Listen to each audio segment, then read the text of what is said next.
British বার্তা সংস্থা রয়টার্সে প্রকাশিত সাক্ষাৎকারের তথ্য বাংলাদেশি গণমাধ্যমে ভুলভাবে উপস্থাপন করা হয়েছে বলে দাবি করেছেন জামায়াতে ইসলামীর আমির ডাক্তার শফিকুর রহমান। তিনি বলছেন, ভারতের সঙ্গে জামায়াত আমিরের গোপন বৈঠক এভাবে বাংলাদেশি বিভিন্ন গণমাধ্যমে যে সংবাদ প্রকাশিত হয়েছে তা ভুল। জামায়াত আমির দাবি করেছেন, ভারতীয় ওই কূটনীতিকই তাকে বৈঠকটি গোপন রাখতে বলেছিলেন, এজন্য এটি গোপন রাখা হয়েছিল।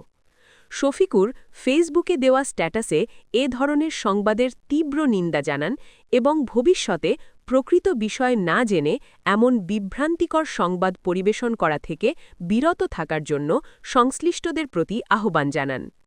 তিনি স্ট্যাটাসে লেখেন, আন্তর্জাতিক মিডিয়া রয়টার্সকে গতকাল দেওয়া এক সাক্ষাৎকারে রয়টার্সের একজন সাংবাদিক আমাকে জিজ্ঞেস করেন, ভারত যেহেতু আপনাদের প্রতিবেশী দেশ, তাদের সঙ্গে আপনাদের কোনো যোগাযোগ আছে কিনা, কোনো কথাবার্তা বা বৈঠক হয় কিনা। আমি তখন বলেছিলাম, গত বছরের মাঝামাঝি সময়ে আমি অসুস্থ হওয়ার পর চিকিৎসা শেষে যখন বাসায় ফিরি, তখন দেশ-বিদেশের অনেকেই আমার সঙ্গে সাক্ষাৎ করতে আসেন।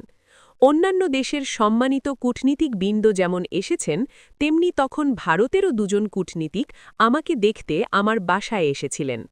অন্যদের মতো তাদের সঙ্গেও আমার কথা হয়েছে। আমরা তাদের সঙ্গে আলাপ আলোচনার সময় বলেছিলাম, যত কূটনীতিক এখানে এসেছেন তাদের সকলের বিষয়ে আমরা পাবলিসিটিতে দিয়েছি। আপনাদের এই সাক্ষাৎও আমরা পাবলিসিটিতে দিতে চাই। তখন তারা আমাকে এটি না দেওয়ার জন্য অনুরোধ করেন। আমরা বলেছিলাম, পরবর্তীতে যখনই আপনাদের সঙ্গে দুই দেশের স্বার্থ সংশ্লিষ্ট বিষয়ে বৈঠক হবে তা অবশ্যই পাবলিসিটিতে যাবে। এখানে গোপনীয়তার কিছু নেই। আমি বিস্মিত যে আমাদের কিছু দেশীয় মিডিয়া ভারতের সঙ্গে জামায়াত আমিরের গোপন বৈঠক হয়েছে বলে সংবাদ পরিবেশন করেছে। আমি এ ধরনের সংবাদের তীব্র নিন্দা জানাই এবং ভবিষ্যতে প্রকৃত বিষয় না জেনে এমন বিভ্রান্তিকর সংবাদ পরিবেশন করা থেকে বিরত থাকার জন্য সংশ্লিষ্টদের প্রতি আহ্বান জানাই।